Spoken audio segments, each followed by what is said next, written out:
तो दोस्तों मेरे पास आ चुका है 10th का साइंस का पेपर सेट भी। दोस्तों वीडियो काफ़ी लेट हो चुका है।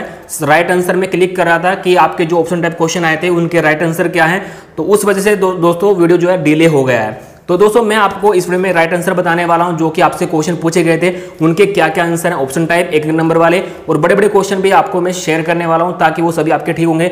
और वीडियो कंप्लीट देखना ताकि सारे आंसर आपको पता लग जाए। तो चलिए वीडियो करते हैं शुरू। तो दोस्तों हमारे पास 10th क्लास का साइंस का सेट बी है और पार्ट 1 और पार्ट 2 हमारे पास है। तो फटाफट से मैं आपको आज ऑप्शन टाइप बता देता हूं कि कौन कौन से क्वेश्चन पूछे गए थे और आपका सही आंसर क्या है। सबसे पहला फर्स्ट क्वेश्चन का जो आंसर है, देखिए आपको इसमें त्रिज्या दी गई दर्पण की और आपको सूत्र लगा के आपको इसमें फोकस दूरी निकालनी है, जिसका आंसर है 10 सेंटीमीटर। सेकंड का बिल्कुल राइट आंसर है बी, और थर्ड का बिल्कुल राइट आंसर जो है वो है बी। और फोर्थ में आपको पूछा गया था यानी इलेक्ट्रिक का एसआई मात्रक यूनिट आपको पूछा गया था, जिसका आंसर है सी, राइट बिल्कुल आंसर है। दोस्तों मैं आपको इस वीडियो में सभी राइट आंसर बता रहा हूँ, बिल्कुल भी ये सभी ठीक है, बिल्कुल भी गलत नहीं है। 5 का जो राइट आंसर है वो है डी, 6 का राइट आंसर सी है, और 7 का जो राइट आंसर है वो है डी, और 8 का राइट आंसर जो है वो है डी, गतिज।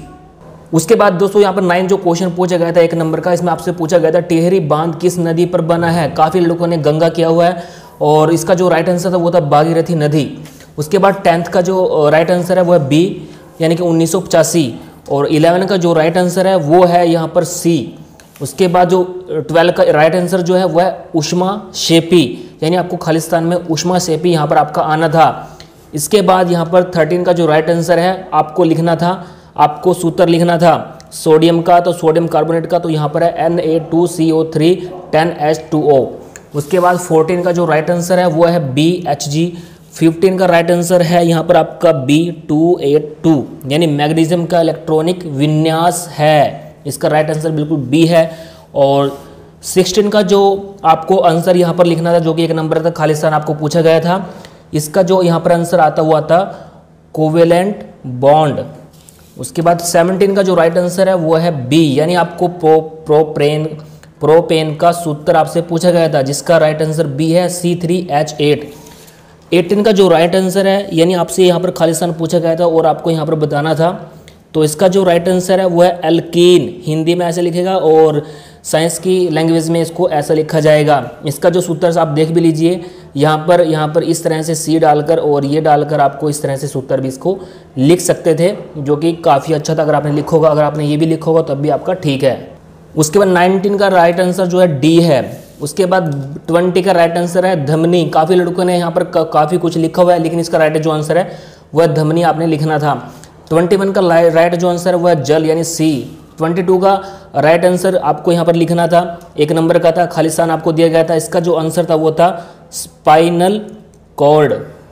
उसके बाद 23 का जो राइट आंसर था यानी आपको खालिस्तान दिया गया था और आपको 1 नंबर में यहाँ पर आपको लिखना था, इसका जो राइट आंसर था वो था प्रोटीन फाइबर।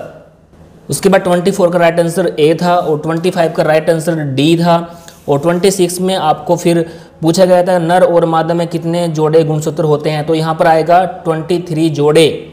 उसके बाद 27 का यहाँ पर राइट आंसर जो था वो था बी।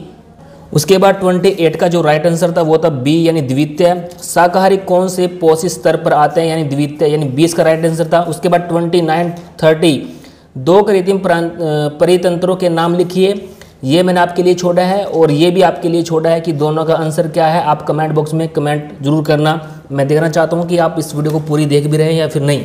दोस्तों मैंने आपको इस वीडियो में पार्ट 1 यानी पार्ट 2 आपको करा दिया है। अब हम कराते हैं पार्ट 2 सेट बी के बारे में।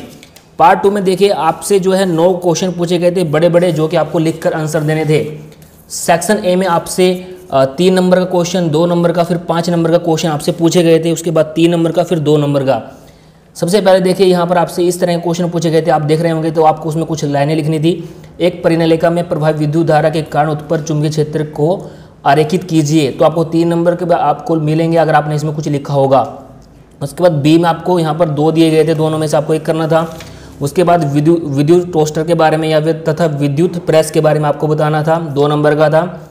उत्तल दर्पण तथा अवतल दर्पण के में अंतर बताना था आपको, आपने किया होगा, काफ़ी आसान पेपर था ये, तो आपने किया होगा बिल्कुल, जो कि 3 नंबर का था।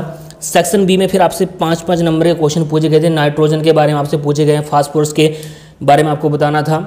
उसके बाद चलते हैं अब यहाँ पर फिफ्थ, ये आपके इसमें भी पूछे गए हैं। फोर्थ क्वेश्चन में ये आपको ए और बी दे दिए गए, आपका 3-3 नंबर के 2-2 नंबर के थे। पाँचवें क्वेश्चन आपका 2 नंबर का था और छठा क्वेश्चन आपका था 3 नंबर का, आपने क्या होगा। उसके बाद चलता है आपका सेक्शन सी। 7वां क्वेश्चन में ये सब कुछ पूछा गया था और 8वें क्वेश्चन में आप देख रहे हैं कि यहाँ पर स्वयं पोषी तथा विषम पोषी पोषण में क्या अंतर आपको बताना था 2 लाइनों में, और ये आपका 2 नंबर का क्वेश्चन था।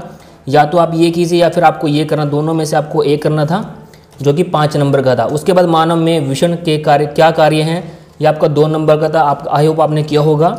9 क्वेश्चन, लास्ट क्वेश्चन, पुष्प की अनुदैर्घ्य काट का नामांकित चित्र बनाइए, आपको यानी चित्र बनाना था। तो ये आपका 3 नंबर का था, ओनली आपको सिर्फ चित्र बनाना था, आपने बनाया होगा। तो दोस्तों देखिए, मैंने आपको इस वीडियो में सेट बी 10th का जो आज पेपर था साइंस का, मैंने आपको सही आंसर बताए हैं और सभी राइट आंसर हैं। आई होप दोस्तों आप मिला लीजिए कि आपके कौन कौन से आंसर सही हैं और कितने क्वेश्चन आप अटेम्प्ट करके आए हैं और कितने नंबर आपके आ सकते हैं, आपने अंदाजा लगा लिया होगा इस वीडियो को देखकर। तो आई होप दोस्तों अगर आपको वीडियो अच्छी वीडियो लाइक करना, शेयर करना, कमेंट करना। अगर दोस्तों आप इस यूट्यूब चैनल पहली बार वीडियो देख रहे हैं तो चैनल को सब्सक्राइब कर लेना, साथ में बेल को प्रेस कर लेना ताकि हम जैसे ही वीडियो पर करें आपको तो नोटिफिकेशन मिल सके। Thanks for watching.